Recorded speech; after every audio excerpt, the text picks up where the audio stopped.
This is Optimal Living Daily, episode 2602, When Reconciliation is Impossible, Settling for Personal Peace, by Keith Wilson of keithwilsoncounseling.com, and I'm Justin Malik. Welcome back to a Sunday bonus episode. This is where I give you a little extra content from a podcast in our network that I think will also help you live a life that's a bit more meaningful and happier. And this episode is coming from Optimal Relationships Daily. So without further ado, here's Greg with another post as we optimize your life. When Reconciliation is Impossible, Settling for Personal Peace, by Keith Wilson of keithwilsoncounseling.com. Not everyone makes it all the way to reconciliation. You can't get there alone. If your partner has not done his part, you'll have to settle for personal peace. Personal peace is nice, but because it's personal, you can't share it. If you have done your part to arrive at reconciliation, you've already experienced much of personal peace. You assessed the injury and noted the part of you that can't be hurt. You put the damage in perspective and have not been carried away by your feelings. You acknowledged your role in the matter and have done what you can to make that part right. You've asked for the kind of justice you can get in an effective manner and waited long enough for it to be delivered. If you have done all that and your partner has not, you won't have a true reconciliation. But it may not matter so much anymore. At least you are starting to have a sense of personal peace. In personal peace, you can't change the past or undo what has happened. You're not going back to the way things were in the beginning. You're at peace with what happened. You haven't effected change or stopped her from harming anyone ever again, but you're making the best of a bad situation. You took a bushel of sour lemons and made gallons of delectable lemonade. When reconciliation is impossible. Your father was abusive to you as a kid. He called you names and beat you on more than one occasion. He never seemed happy with anything you did. This affected you deeply and caused you to be more than a little screwed up. After you grew up, whenever you tried to bring up his mistreatment of you, he said you were whining. Now he's old and demented. He doesn't know who you are.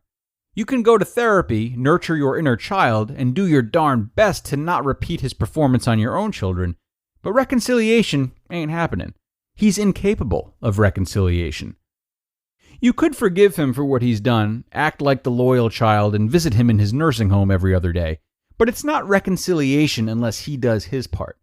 You'd be doing something good, acting with generosity, forgiveness, and grace, but it's just you who'd be doing it. You'd be doing it for him, as you would want someone to do it for you. But don't call it reconciliation, because it's not. All by yourself, you have made an undeserved gift of healing and gave it to him. You can be proud of that. What you did is analogous to giving money to a beggar on the street, versus giving him a job like raking your leaves so he earns his own money. It's better when he earns his own money. Better for him that he can make a fair exchange, retain his dignity, and contribute to the tidiness of your suburban subdivision. It's better for you in that you get your leaves raked. When he doesn't earn his own money, he runs the risk of becoming dependent on your largesse, and you run the risk of lording it over him.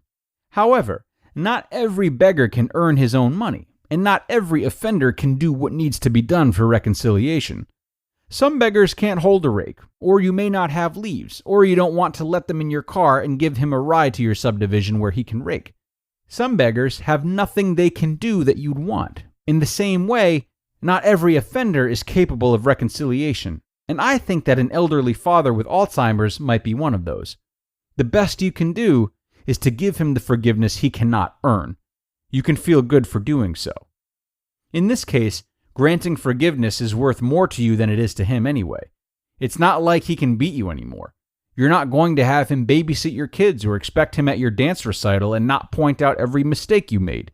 You can visit him at his nursing home as if the bad stuff had never happened, because it makes you a better person for doing it, and he barely notices. When to give up on reconciliation. A spouse who is so lost in addiction that you barely recognize her might be another example of when reconciliation is impossible. You can't even count the number of times she swore she would get clean, but disappointed you. Every word out of her lips is a lie. She can't even take care of herself, much less take care of your hurt feelings. If you're expecting her to turn it all around, stop doing the and make amends for all the harm she's caused you, then you may be expecting too much. She might be able to do it eventually, but not anytime soon. Whether reconciliation is possible in this example depends on how much time you have and what it costs you to bear with her. By sticking with her, she may be accruing a massive debt to you, digging a bigger hole that she will never be able to climb out of. Breaking up with her while she's doing harm to you may be the kindest thing you can do for her as well as for yourself. Reconciliation is a tough road. Those who try to do it while at the same time battling addiction don't make it. They have to learn to manage the addiction first before they can take care of the harm they have caused you. There are many cases where reconciliation is impossible now, but may be possible later. If it's impossible now, it's best to stop trying. Abandoning reconciliation temporarily means you have that much less aggravation to endure, one less fight you have to fight. You can turn your efforts to something that'll actually make a difference, like seeing your friends, volunteering at a soup kitchen, or trying a new recipe for veal saltimbocca. You can abandon reconciliation for 20 minutes while you have to take a walk to clear your head, or for 20 years, which may be as long as it takes for her to get serious about her addiction. You can abandon reconciliation for good, or leave the door open for when she's ready to try. Reconciliation is a worthy goal, but the road to reconciliation is a difficult road. Like every road, it needs a place to pull over for when you can't go on. You just listened to the post titled, "When Reconciliation is Impossible, Settling for Personal Peace," by Keith Wilson of KeithWilsonCounseling.com.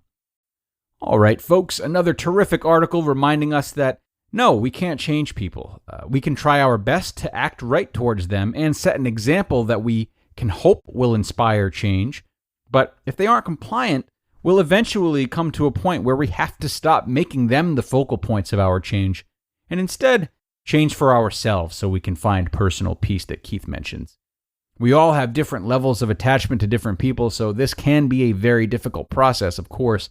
But if we can be mindful of teachings like what Keith has shared today, we do stand the best chance at looking after ourselves first and foremost. And now, let us sign off for today. Thank you so much for listening, everybody, and for supporting the show, as always.